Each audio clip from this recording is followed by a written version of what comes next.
Hello everyone. Today I am going to discuss three very important articles from the Hindu newspaper. The first article is highly Gubbi. First point. India is preparing for possible air travel disruption after volcanic ash from Ethiopia's Haile Gubbi volcano erupted and is forecast to drift towards mainland India. India अब air travel disruption के लिए ready हो रहा है क्योंकि Ethiopia के highly Gubbi volcano से निकला हुआ वोल्केनिक ऐश एयर के थ्रू इंडिया की तरफ आ रहा है. Second, the DGCA has issued strict advisories asking airline to avoid all affected altitude and regions because volcanic ash is dangerous for aircraft safety. DGCA ने airline को वार्निंग दी है कि affected roots और altitude को अवॉइड करें क्योंकि volcanic ash aircraft के लिए बहुत डेंजरस होता है. Third point. Volcanic ash contains abrasive glass-like particles that melt at high temperature. When ingested by engine, they can melt, harden, and damage or choke engine component and even stick to turbine blade. Volcanic ash basically glass-like particles होते हैं जो high temperature में melt हो जाते हैं और अगर ये इंजन में चले जाएं तो इंजन के पार्ट्स को मेल्ट या जाम कर देते हैं और टर्बाइन ब्लेड्स को चिपक जाते हैं. Fourth, airline have been instructed to report any suspected ash impact on aircraft performance including engine issue, cabin smell और स्मोक रिलेटेड कंसर्न. एयरलाइन को बोला गया है कि इंजन परफॉर्मेंस में कोई अनयूजुअल स्मेल, स्मोक या प्रॉब्लम दिखे तो तुरंत इमिडिएटली रिपोर्ट करें क्योंकि ये ऐश कंटेमिनेशन हो सकता है.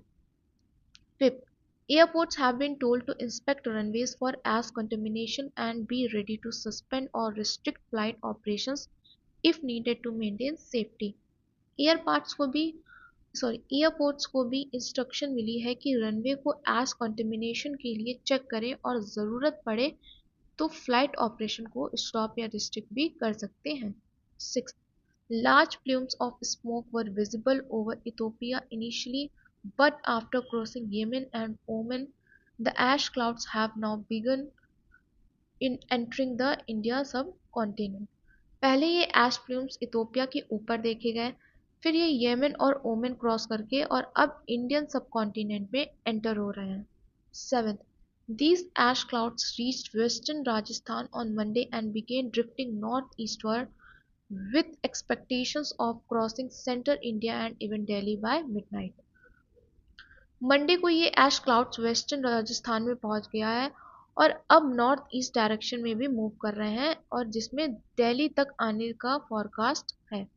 8th, the movement forecast indicates the ash may travel further over Uttar Pradesh, Bihar, northeast India, including Sikkim and Arunachal Pradesh, potentially affecting a wider flight corridor. अगले कुछ घंटों में ये ऐश क्लाउड्स उत्तर प्रदेश, बिहार और नॉर्थ ईस्ट स्टेट जैसे सिक्किम और अरुणाचल प्रदेश तक पहुंच सकते हैं जिससे फ्लाइट रूट्स अफेक्ट हो सकते हैं. The second article is INS Mahe. First point. INS Mahe, India's first Mahe class and anti-submarine shallow water craft, has been commissioned at Naval Dockyard in Mumbai, marking a major step in India's naval self-reliance.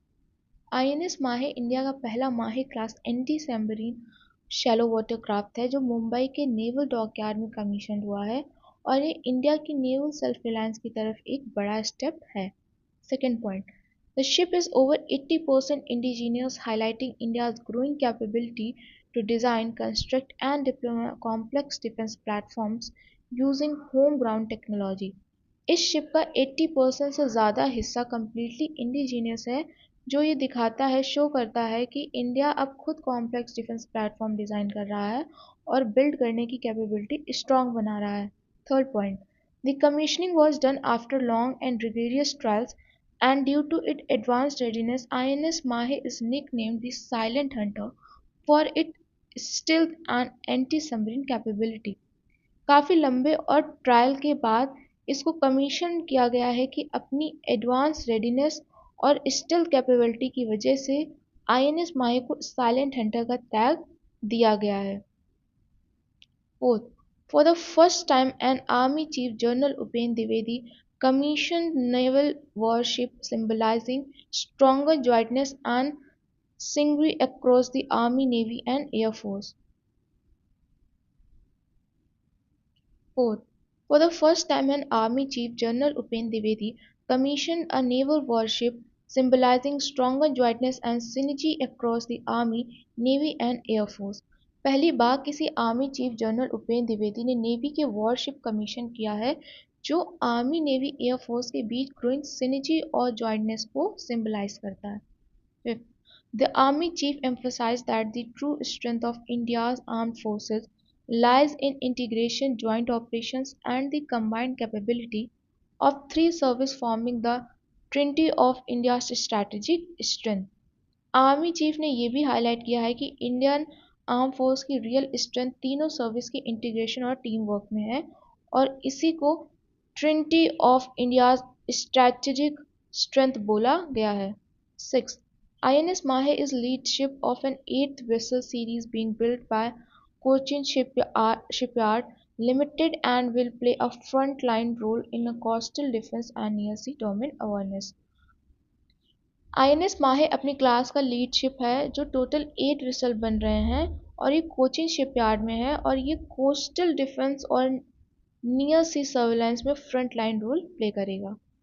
Seventh, the ship seamlessly integrates with larger surface vessels, submarine, and aviation assets, helping strengthen India's coastal security grid and protecting national maritime interests। ये ship seamlessly काम करता है बड़े surface ship, submarine और aviation assets के साथ। इससे India का कोस्टल सिक्योरिटी ग्रिड और मैरीटाइम सेफ्टी और स्ट्रॉन्ग हो जाती है। 8, equipped with advanced propulsion sensors and communication system, the vessel can detect, track, and neutralize submarine threats and sustain operation in shallow water use modern machinery and control systems। Advance propulsion sensor और communication system के साथ ये vessel submarine threat को detect, track और neutralize कर सकता है और shallow waters में sustained operation भी perform कर सकता है। The third article is cash donation।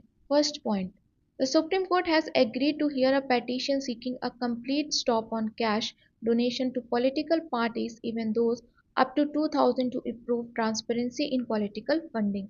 Supreme court ने एक पेटिशन सुनने का डिसीजन लिया है जिसमें डिमांड है कि पॉलिटिकल पार्टीज को कैश डोनेशन कम्प्लीटली बंद कर देना चाहिए, चाहे अमाउंट 2000 ही क्यों ना हो, ताकि ट्रांसपेरेंसी बढ़े।